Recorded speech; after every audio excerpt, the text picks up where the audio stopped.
Questa sera volevo condividere con voi un piccolo studio sull'adorazione.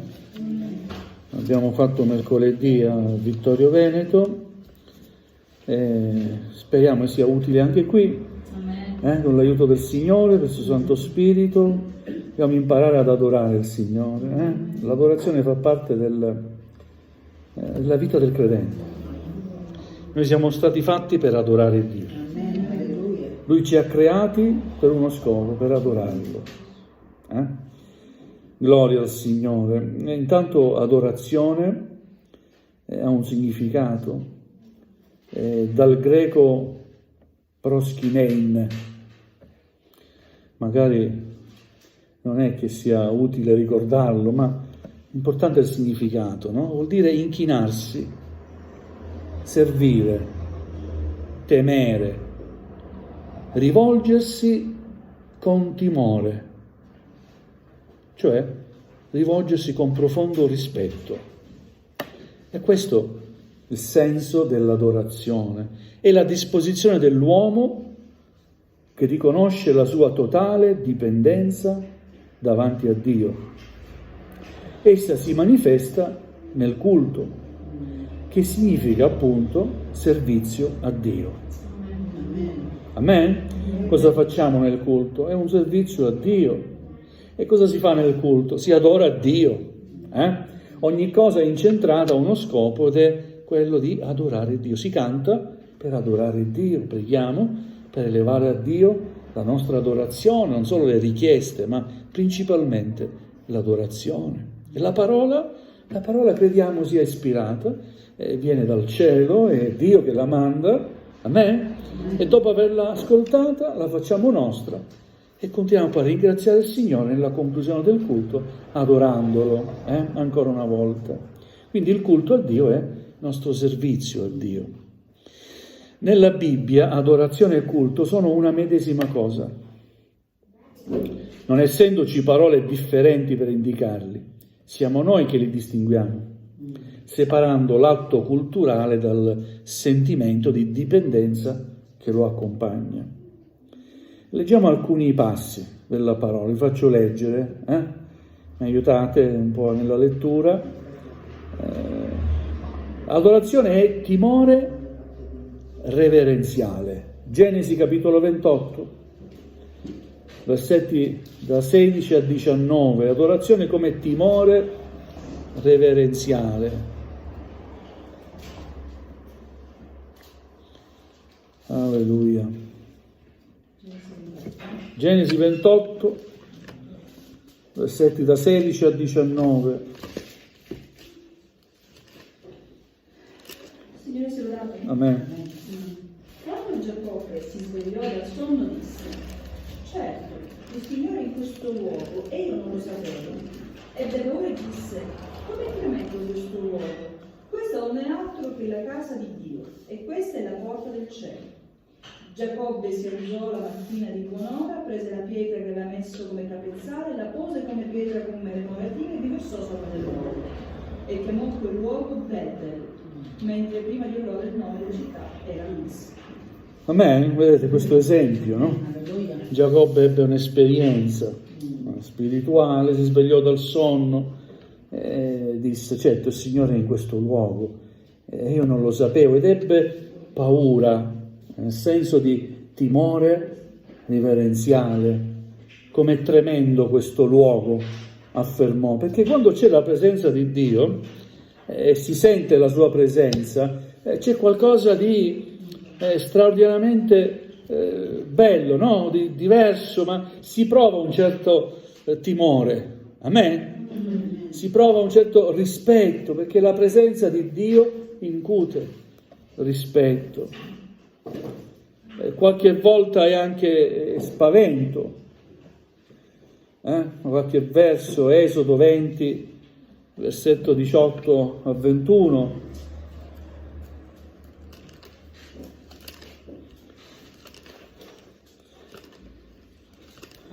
Esodo capitolo 20, versetti da 18 a 21.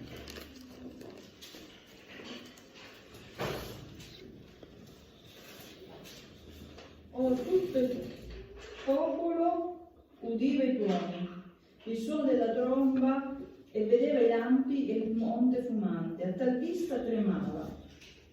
Stava lontana e disse a Mosè: parla tu con noi e noi ti ascolteremo, ma non ci parli Dio, altrimenti moriremo.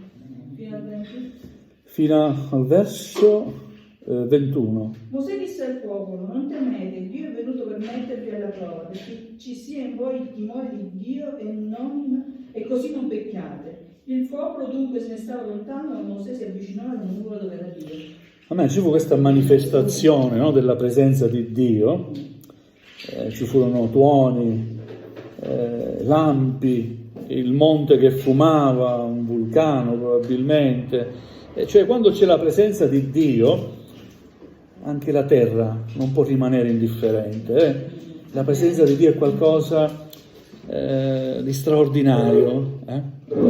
Il popolo aveva questa incapacità, non poteva stare davanti alla presenza di Dio.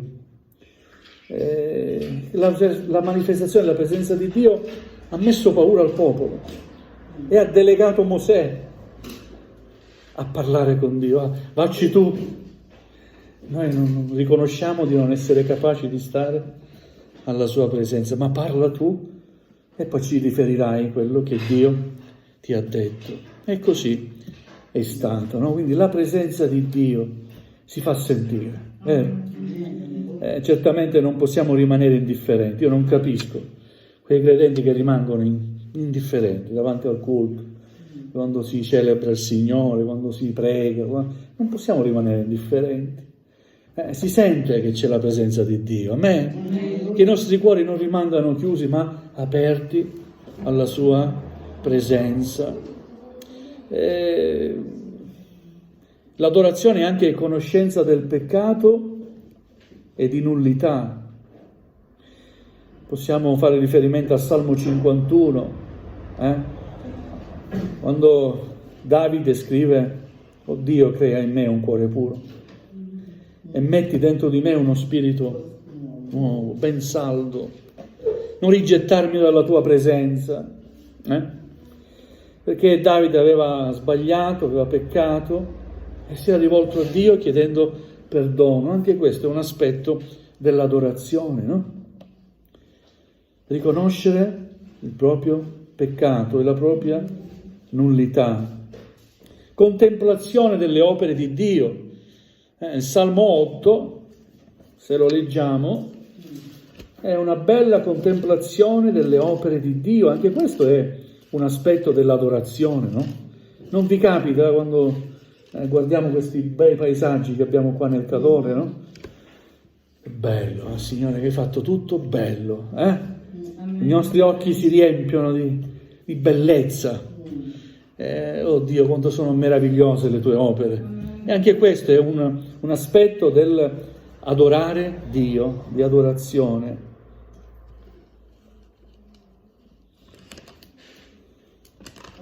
Salmo 8, sì. Oh Signore, Signore nostro, quanto è magnifico il tuo nome in tutta la terra. Tu hai posto la tua maestà nei cieli. Dalla bocca dei bambini e dei lattanti hai tratto una forza a causa dei tuoi nemici, per ridurre al silenzio l'avversario e il vendicatore. Quando io considero i tuoi cieli, opera delle tue dita, le lune e le stelle che tu hai disposto, e che cos'è l'uomo perché tu lo ricordi? Il figlio dell'uomo perché tu ne prenda cura? Eppure l'hai fatto solo di poco inferiore a Dio, e l'hai coronato di gloria e d'onore. Tu lo hai fatto dominare sulle opere delle tue mani, hai posto ogni cosa sotto i suoi piedi, pecore e buoi tutti quanti, anche le bestie selvatiche della campagna, gli uccelli del cielo e i pesci del mare, tutto quel che percorre i sentieri dei mari. O Signore, Signore nostro, quanto è magnifico il tuo nome in tutta la terra. Amen. O Signore, quanto è magnifico il tuo nome su tutta la terra. Anche questo, così il salmista ha sentito di adorare il Signore, contemplando le sue opere. Alleluia. L'adorazione è naturalmente dovuta a Dio solo, vero? Amen. Bisogna adorare Dio solo. Amen. Esodo 34, versetto 14.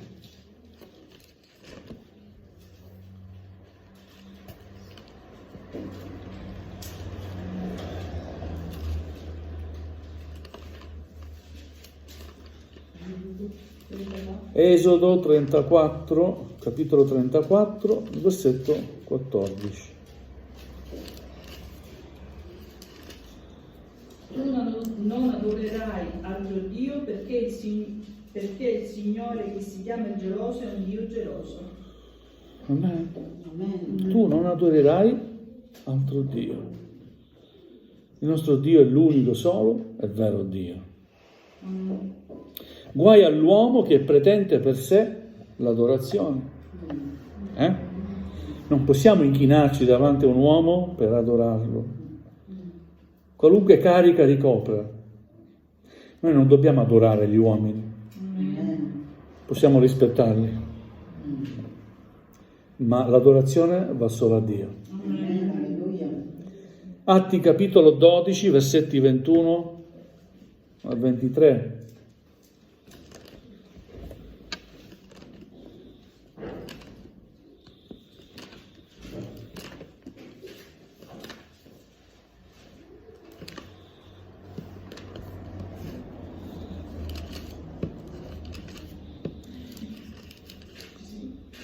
Atti capitolo 12, versetti 21 a 23.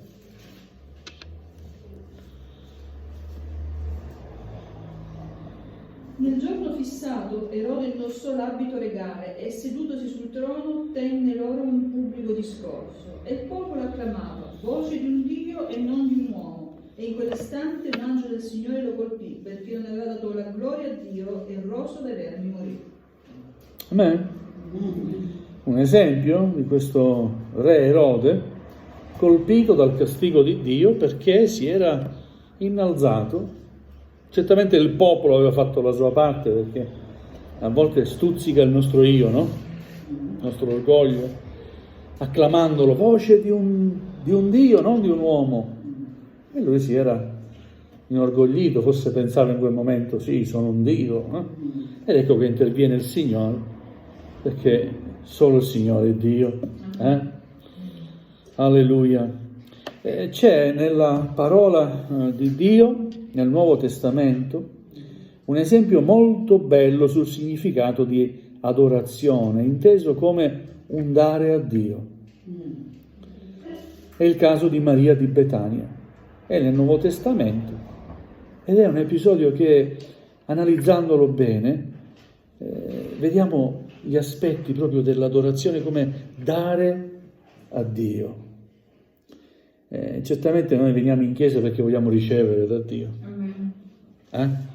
però non dimentichiamo che anche il Signore vuole la sua parte, anche Lui vuole ricevere qualcosa. Non paghiamo un biglietto per entrare, ma diamo la lode che gli è dovuta. Amen. Adoriamo il Signore, apriamoci in Sua presenza, glorifichiamo il Suo nome. Quando cantiamo con trasporto, con il cuore. Questo è partecipare al servizio a Dio, al culto che noi eleviamo a Dio. Amen. E quindi questa storia è raccontata in Giovanni capitolo 12, versetti da 1 a 11. Ed è forse uno dei più notevoli esempi di adorazione in tutta la Scrittura. Noi vogliamo leggere questo episodio, questa storia molto bella, Giovanni 12, nel Nuovo Testamento, Vangelo di Giovanni, capitolo 12, i primi 11 versi.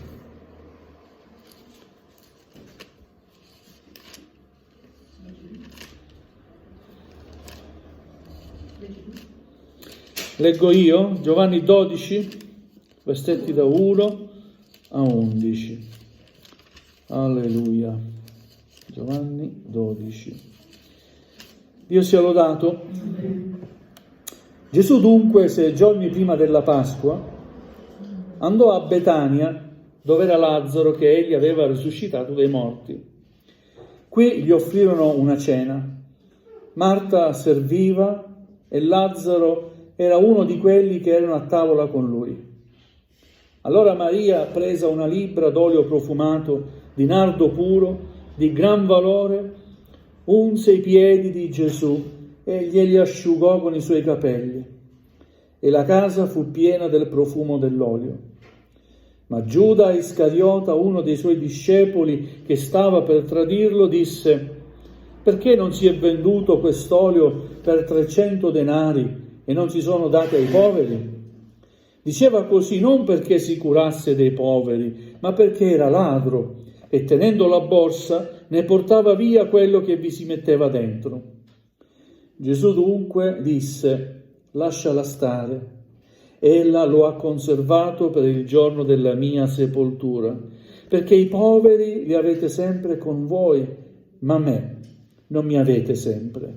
Una gran folla di giudei seppe dunque che egli era lì e ci andarono non solo a motivo di Gesù, ma anche per vedere Lazzaro, che egli aveva risuscitato dai morti.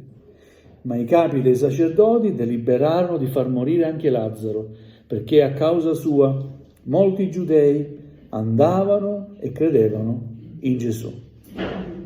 Amen? Amen. Allora, vogliamo analizzare questa bella storia.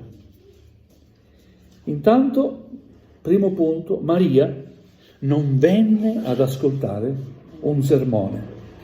È vero? Sebbene fosse lì il più grande maestro che il mondo avesse mai conosciuto, e colui del quale fu detto nessuno parlò mai come quest'uomo, in Giovanni 7,46, era stato suo privilegio nel passato sedere ai suoi piedi ed ascoltare la sua parola. Le lezioni che ella aveva imparato non erano state dimenticate, ma questo non era il suo scopo quando venne alla presenza di colui che ella amava al di sopra di qualunque altro. Vi ricordate quell'episodio di Marta e Maria? Gesù era amico di questa famiglia. Aveva queste sorelle, questa famiglia era composta da 2 sorelle e un fratello, Lazzaro, Marta e Maria. E Gesù era stato ospite in questa famiglia e Marta stava facendo le faccende di casa, stava pulendo, e Maria invece di dargli una mano stava ai piedi di Gesù per ascoltarlo. E Marta disse a Gesù: Maestro, ma non ti importa che io sono qui a lavorare e mia sorella non sta facendo niente, non mi sta dando una mano? Anche lì Gesù prende le difese di Maria, dicendo a Marta: Marta, tu ti affatichi, ti affanni per molte cose superflue che non servono a niente, ma Maria ha scelto la parte buona che non gli sarà mai tolto. Ecco, quello stare ai piedi di Gesù quella volta gli è servito per capire cosa voleva dire adorare il Maestro. Alleluia. E lo dimostra chiaramente in questa occasione. Stare ai piedi di Gesù insegna. Quando stiamo ai piedi di Gesù impariamo. Quando ascoltiamo Gesù che ci parla, noi impariamo. Amen? E quella donna ha imparato cosa voleva dire adorare il Maestro. Maria, un altro punto, il secondo punto, non venne a chiedere nulla a Gesù. Sebbene ella comprendesse bene il valore della preghiera, non era questo il motivo che l'aveva spinta ad andare lì da Gesù. Ella non era venuta per avere, ma per dare. Oh, gloria a Dio, che bello questo sentimento. Ogni volta che andiamo in chiesa, andiamoci con un sentimento di dare, non solo di ricevere. Dai a Dio quello che appartiene a Dio. Disse una volta a Gesù, no? Riguardo alle tasse: ma è giusto pagare le tasse? Dai a Cesare quello che è di Cesare, è giusto pagare le tasse. Ma dai a Dio quello che appartiene a Dio. Il credente non deve andare in chiesa solo per ricevere. Poi quando riceve non lo vedi più. Per un periodo prende una vacanza, no? Poi entra nel bisogno e di nuovo si ricorda che c'è il Signore. No, dobbiamo imparare a dare. Questa è la vera adorazione. Adorare Dio prima di tutto per gratitudine, perché Egli ci ha già dato. O no? E a me, per quanto riguarda, posso dire: il Signore mi ha già dato la sua salvezza, la sua vita in croce, l'ha data a me, mi ha già dato. Quello che ancora posso chiedere, ancora Lui mi dà, è un di più. A me? Gloria al Signore. Quindi vogliamo avere il sentimento giusto di dare al Signore. Questo è adorare Dio, dare al Signore, trovare la gioia nel dare. Anche quando si passa l'offerta, gioioso nel dare. C'è la parte anche pratica. L'offerta è la parte pratica. C'è la parte spirituale, quello a me fa parte anche. Vanno insieme le cose, vanno di pari passo. C'è una parte spirituale e c'è una parte concreta, vera, reale, che si tocca con mano. Gloria a Dio. Terzo punto, Maria non venne per incontrare gli altri credenti. In quell'occasione i presenti erano molti ed ella li amava tutti caramente perché essi amavano il Signore. Ma ciò che aveva soprattutto in mente non era quello di incontrarsi con altri credenti e di godere della loro comunione. Ella desiderava invece occuparsi del Signore stesso, ad esclusione di qualsiasi altra persona o cosa sulla terra. Certamente quando stiamo insieme è bello incontrarsi e ci amiamo, è bello stare insieme, ma principalmente vogliamo incontrare il Signore Gesù. Poi per noi è una festa stare insieme, innalziamo il Signore, gioiamo insieme e poi insieme ci fortifichiamo, ci edifichiamo, ci incoraggiamo, ma principalmente lo scopo è incontrare il Signore. Questa è adorazione. La comunione con gli altri cristiani è buona e necessaria, ma non è la cosa più importante. È vero? La Chiesa non è un club. Non ho nulla da fare e vado in Chiesa. Poi prima di iniziare il culto è una brutta abitudine, no? Come stai? Hai telefonato?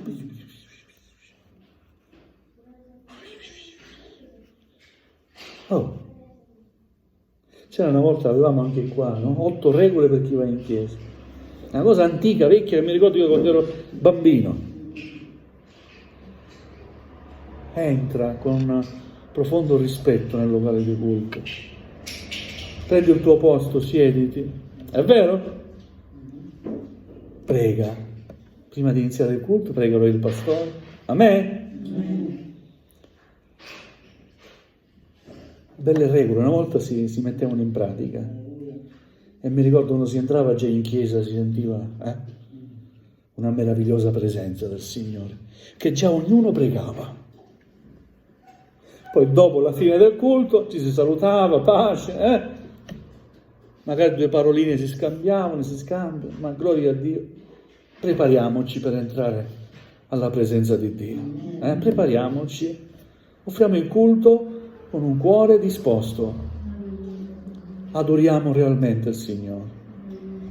Quindi la comunione con gli altri cristiani è buona e necessaria, ma non è la cosa più importante. La comunione infatti deve essere prima con il Padre ed il Figlio. La comunione con gli altri credenti sarà una conseguenza di questa comunione, di questa unione con Lui. È chiaro che se tu sei in comunione con il Signore, sei anche in comunione con i fratelli, amen? Che condividono insieme a te e con te la presenza del Signore. C'era un vecchio cantico, mi ricordo, diceva: io ti amo nell'amore del Signore, perché vedo in te la gloria del mio Re. Cioè, io ti amo, fratello mio, sorella mia, perché vedo in te la presenza del mio Signore. Quello che è in me lo vedo anche in te. La stessa persona mi ama. Amen. Quindi è come una conseguenza. Quarto punto, Maria non venne per essere consolata dal Signore. Sebbene questo potesse ben esserne il motivo, ella avrebbe potuto avere il desiderio di rilassarsi spiritualmente alla sua presenza e ricevere quella consolazione che solo lui poteva dare. Ma questo non era lo scopo della sua venuta.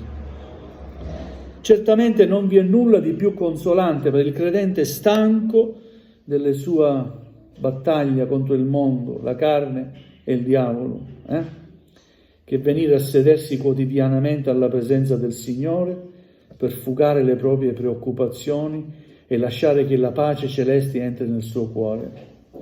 Eppure ciò che fece Maria ci insegna che nemmeno questa è la cosa più importante della nostra vita. Infatti venne non per essere consolata, ma per consolare il Signore. Amen. La Pasqua si stava avvicinando. Questo significa che la morte, la sofferenza di Cristo stava per avvicinarsi. E noi sappiamo quanto soffriva il Signore, a tal punto che prima di essere arrestato volle anche chiedere aiuto a qualche suo discepolo: venite con me, pregate insieme a me. E poi li trovò addormentati. Ma il Signore ha sofferto tanto. In vista di quello che doveva vivere, doveva patire, lui come uomo ha sofferto tanto.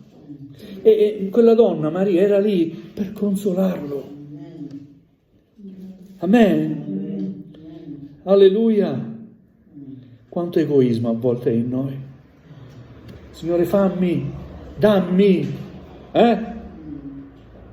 Signore, a te la lode e la gloria che ti sono dovuti. Tu è il regno, tu è la potenza, tu è la gloria. Amen. Nei secoli dei secoli. Alleluia. Gloria a te, Signore.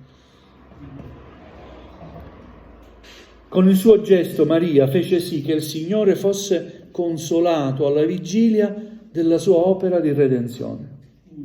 Il bel gesto di Maria certamente ci insegna che lo scopo dell'adorazione non è la soddisfazione del credente, ma è quello di soddisfare il Signore. Amen. Noi non veniamo in chiesa per essere noi soddisfatti. Siamo soddisfatti quando sentiamo che il Signore è soddisfatto. Amen. Quando il Signore gradisce la nostra offerta, o no? La nostra offerta è il culto. Non dobbiamo presentare un animale da sgozzare, da ammazzare, come nel Vecchio Testamento, perché un sacrificio eccellente è stato fatto, una volta e per sempre. Amen. L'agnello di Dio è stato immolato per noi, e Lui è la nostra offerta. Quindi non dobbiamo presentare alcuna offerta davanti a Dio, se non il nostro cuore, noi stessi. Amen. Alleluia. Vogliamo che il Signore si senta soddisfatto. Alleluia. Altro punto, il quinto. Maria non venne per incontrare chi lo ospitava né i suoi parenti. I suoi occhi erano rivolti verso un altro. Ella pensava che il Signore fosse il vero padrone della casa e venne ad onorarlo. Diamo al Signore il posto che gli spetta quale padrone di casa.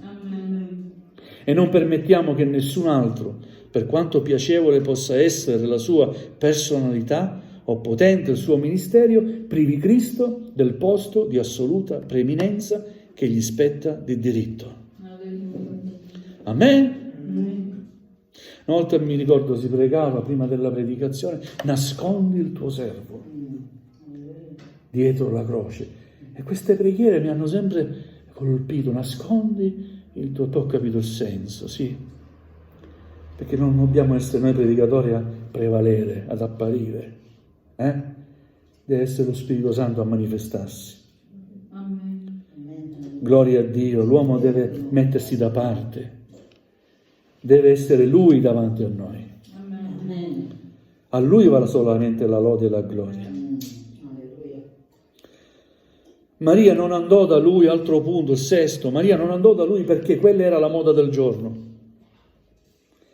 Anzi, quello che era il tempo in cui l'odio contro Gesù del mondo religioso e politico stava per manifestarsi apertamente, era quello il momento.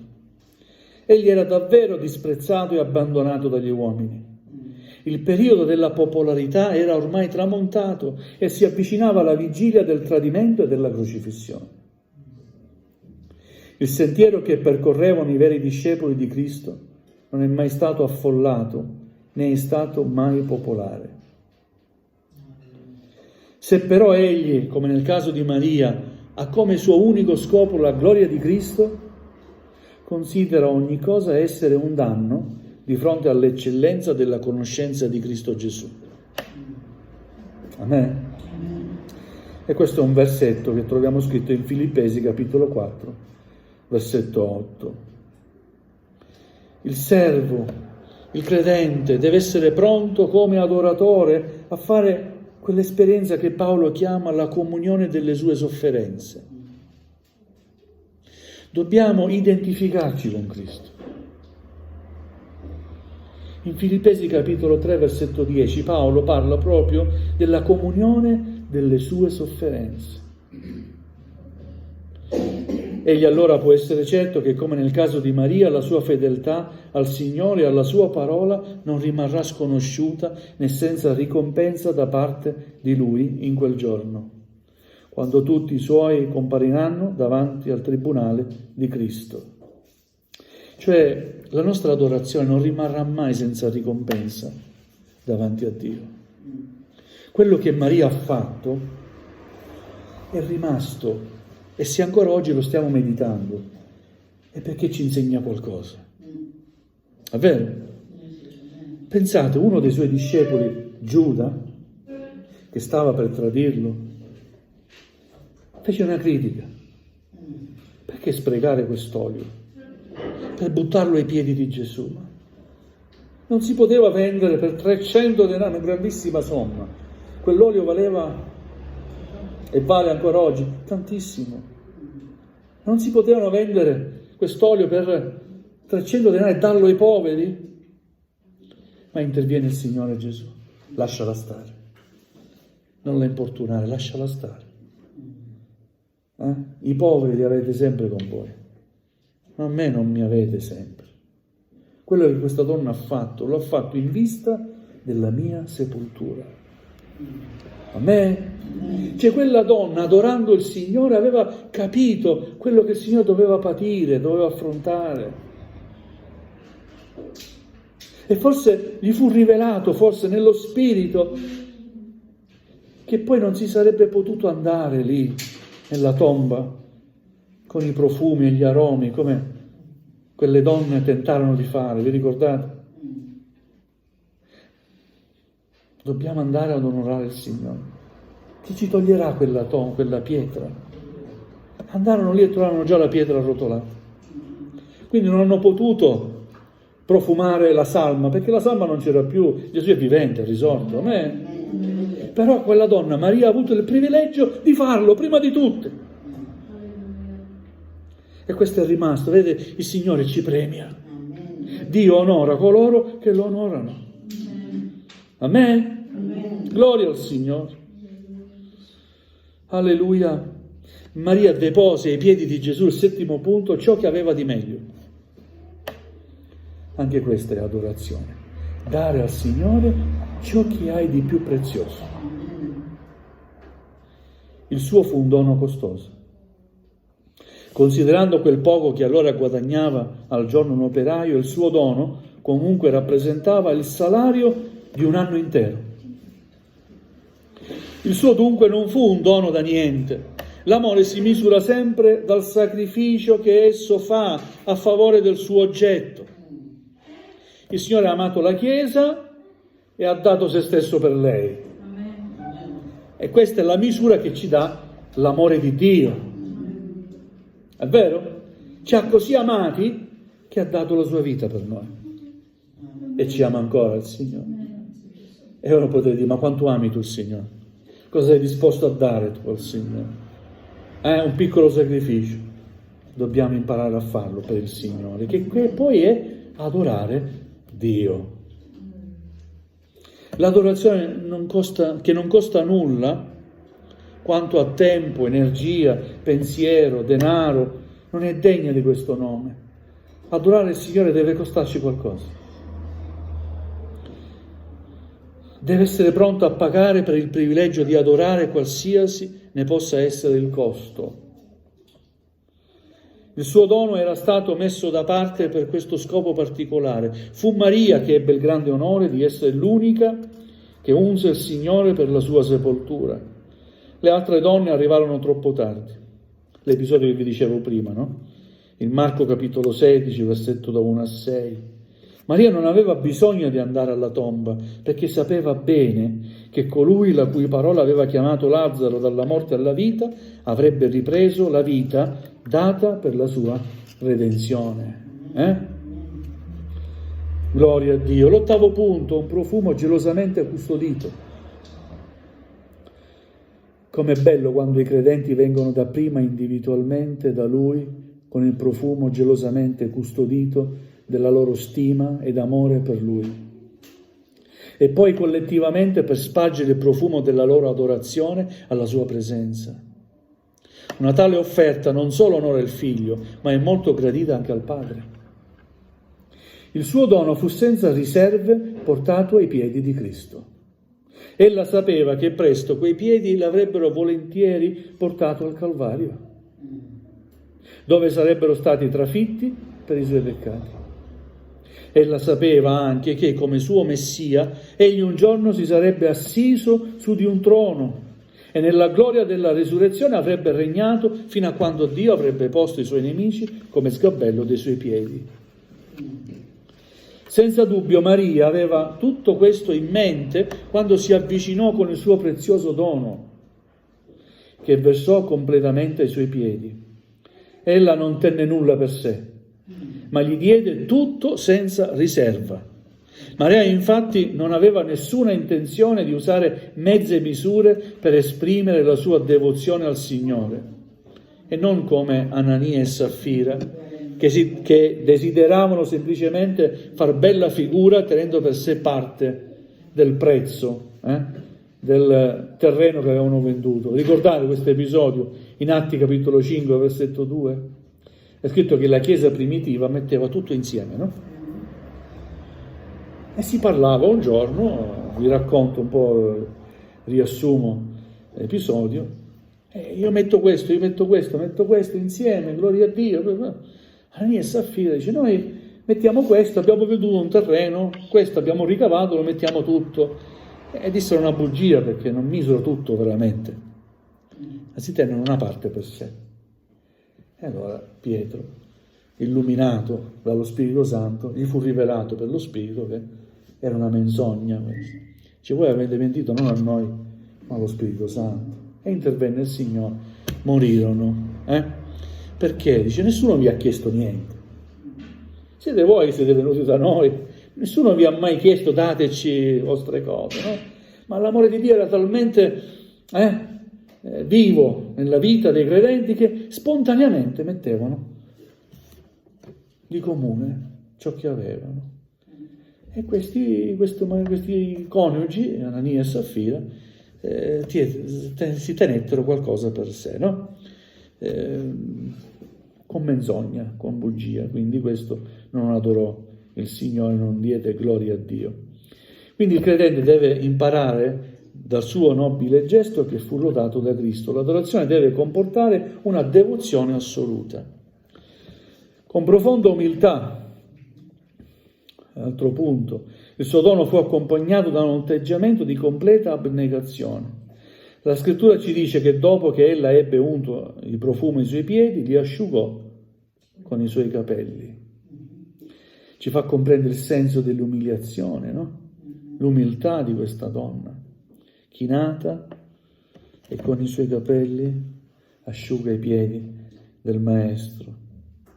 La Scrittura ci dice che dopo che ella ebbe unto di profumo ai suoi piedi, li asciugò con i suoi capelli, e è scritto anche che i capelli della donna sono la sua gloria.